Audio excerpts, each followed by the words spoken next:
Hello YouTube, this is another Herotaku review, and today I'm bringing you Day 4 of Transformers Movie Week, Dark of the Moon, Voyager, Ironhide.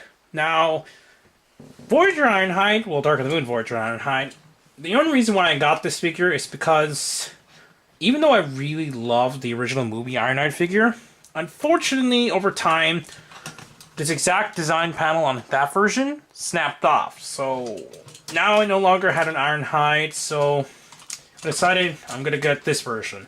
Now, while this version isn't too bad, I still kind of prefer the original, except both this version and the other version suffers two different problems with the chest panel here. Personally, I kind of think this is a little better since it stays in place. While the first movie had a problem where you just fiddled around with it, and this thing would go super out of line, it was kind of dumb. I could always got the leader, but thanks to the price of it, I never ended up getting it, and the only leader I got is the only one that really other mattered, really, was Dark of the Moon Sentinel Prime. Now, the Mecha Live weapon, which I could see what Hasbro was going with the Mech Tech and the Mecha Lives and other things. For this one, it gives you this spinning barrel cannon looking thing. I can see what they're trying to get at, but it's not really that accurate to the one in the movie. And he had two guns, except the toy only comes with one, so just take that off to the side. Now, for articulation-wise, it's kind of awkward in some places, thanks to the way things are jointed. His arms can turn 360 here, and obviously it pops off there. Then, thanks to this really weird arm design, which I don't like really too much, his arm can do this really weird, out-of-place kind of articulation. And then it bends forward and back as well on that same joint. And then, obviously, you can move the wrists if you wished. No waist articulation, since he pretty much doesn't really have a waist. His head is on a ball joint, so allows full movement. His legs are on ratchet joints, so ratchets back and forth and in and out. It's got a double knee joint, but it's only kind of pseudo double knee joint since it doesn't go that far. Actually, no, never mind. It actually goes much further than I remember. So you can bend it like that, so it does this weird thing there.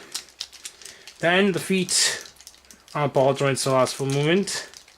But then it gets hindered by the little black panel piece sticking out. You can bend up, forward, and all that. So articulation is okay for this figure. But once again, because of this chest panels in both versions, I don't really like them at the same time. Both.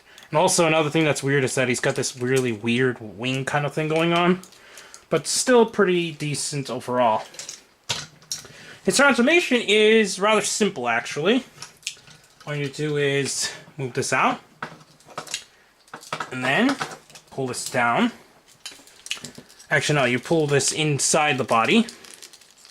Make sure that you take out the wheels first, so you turn them. Like this.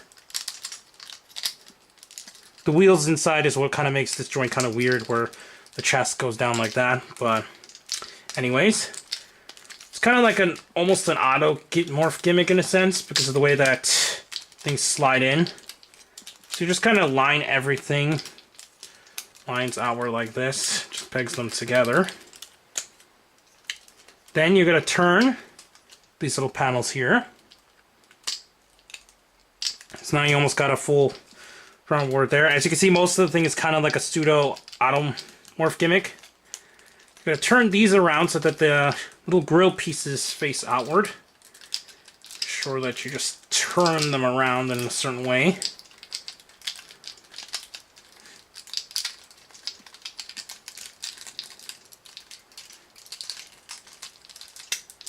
And then it just pegs into up here, so then it looks like that for one of the grills.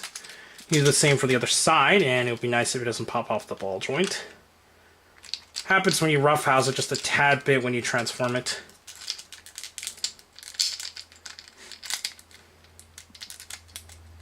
Okay, it's back in. Make sure that you turn these a certain way. So let's just plug it in, and it popped out the ball joint once more. Let's make sure that it doesn't pop off this time.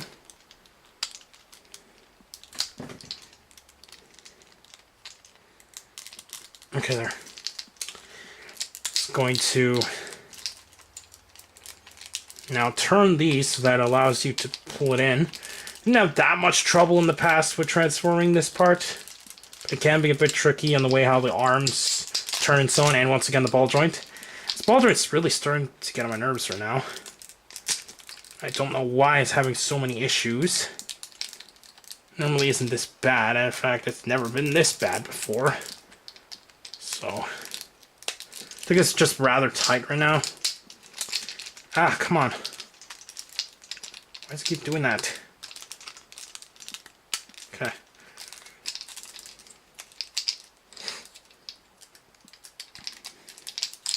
It's almost in, so 1-1. Okay, there. So now you just plug this down. Make sure that you turn this in a way so that allows it to go down. There you go. And you just plug all the grilled pieces together. So now you got the front part of his vehicle mode. Almost. Now back here, what you're going to do next is you're actually going to plug these down like this. Well, not plug, but just pull them down like this so that they go over the little panels in there. Let's get a camera. Goes over into this little gap there. Once you fold them properly outwards, it looks like this. Then what you're going to do is make sure that you push this into the little empty space here, so it looks like that. Unpeg these little panels on the sides of the vehicle on rope mode, so it looks like that. Turn these around so that they face down. As you can see, it's almost got a full transformation. I'm going to slide these over the top, but make sure you turn them so that the right side is being folded in. Actually, no, this is right. It's just having a hard time moving in place. This looks like that. Do the same for the other side.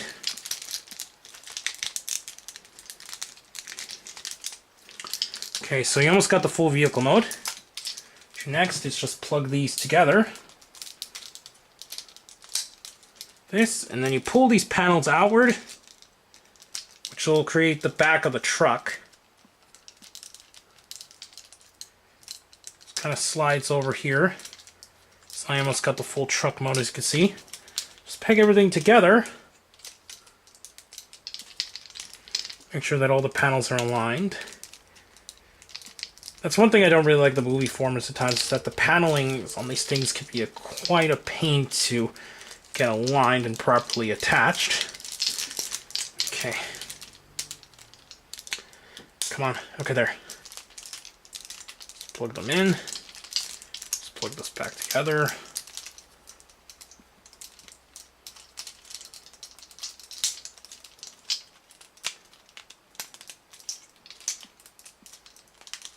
So you're almost done, as you can see. To finish off the transformation, all you gotta do is push this down so it goes like this. Then these panels are gonna go over the little area, so you're gonna have to pull these panels outward. Just peg together. Then you have him in his GM truck mode. Now it can be a bit tricky once again to panel everything together, and this piece doesn't like to stay in place on mine, which I realized up here. It's kind of a little gap there, so kind of annoying. I'm gonna take a quick. There you have. Zoom in from close up. His wheels all turn, which is good, and since they all go to the ground, so it's good that it can do that. And in this mode, obviously, you can just plug in the weapon top or on either side, since it's got the pegs on both sides. But it's interesting, kind of, I guess. It's got this weird cannon coming out of the back, or it's just the top vehicle. So it still looks like Ironhide overall. It's got these nice clear blue windows, and obviously it's got a lot of kibble all over it. But what can you do? I'm gonna quickly get back on camera, off camera, so you can see. Transform it. What you're gonna do next is push these panels up and peg everything in the back here, so it allows it to be freed. unpeg these panels here. It's almost like a shell almost. You're just gonna move all these panels and everything. Unpeg all these parts. You just pull them out. You can see we already got pretty much the main gist of the robot already almost. Obviously what you can do is pull up these pieces here so that they face downward. Just like that. Pull these panels down so then you can change them into the feet. Pull this panel up. It's going to fold over so it creates kind of like the full leg. See here. Do the same to the other side. You're going to pull this around. Peg it in there. So now you got the full leg. That. What you're going to do is move the arms around so that allows you to get them out of the way. Push up the body so it looks like this. Then, what you're going to do is push this thing in first, but you're going to have to turn the wheels and put them inside the gaps here. So now it just kind of slides in like that. And this thing's supposed to kind of slide over it and just kind of holds it in place, but it doesn't really work too spectacularly. And then the back, obviously what you're going to do is turn these around so you can get these little panels out of the way. Make sure that the arms are facing outward like this. Pull down this panel here. Then you gotta just do whatever, closing off here, and then do whatever with these. Kind of, I guess you could just get them out of the way, slide them over like that. So now it just kind of sits up. And there you have Ironhide back in his robot mode. I'm gonna quickly put back the cannon, which just pegs into a little hole at the bottom of the arm there. It can fit on either side. So, overall, Dark of the Moon Ironhide is a pretty decent figure. I think it's pretty cool, but compared to the original, it just kind of falls flat in some areas. And other things. Really, the best one I've seen is technically the leader one, but since I couldn't afford it at the time, since I already got this one to replace my Voyager, I just didn't feel the need to get the leader, even though I kind of want one now. Anyways, it's a pretty cool figure. This one I got, I think it was a Target or something. I don't remember. It's been so many years since I got him. But if you haven't got the first Voyager Ironhide, I think this one's a good enough pickup. At least get the first one, I guess, for its weapons, since the weapons were a little bit more accurate. And if you want to, I guess you could probably get the deluxe one if you wanted to instead. But overall, I think this is an okay representation of the character.